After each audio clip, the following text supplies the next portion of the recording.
mislim da ove godine više gledaju umjetno cvijeće jer se boje da bu živo preskupo i da ga ne bude zbog vremena kako je bilo. Tako da za sad još uvijek imamo ponudu.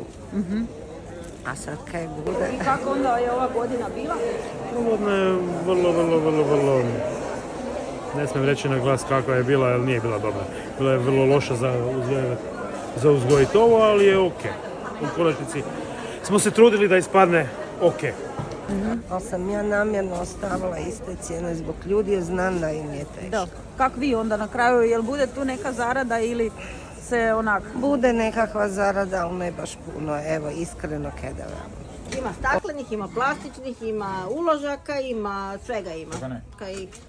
A cijene u odnosu na primjer na lani su iste? Iste kako lani. Ovaj najobičniji na primjer od... Najmanji, ovi mali su vam po €1,50. Aha. Dobro, nisu to najmanji, to su nekakvi srednji. €1,80, pa ne znam, najveći oni koji gore su. Niste ništa onda šparali ovo leto? Standardno. Standardno. Dobro. Kako?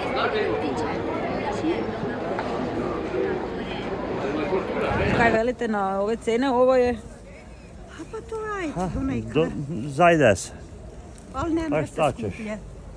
Jeste kaj zreducirali onda broj grobova ovo leto, da se ne bi baš pri svakom palila svećica ili... Ma bude se. Bude.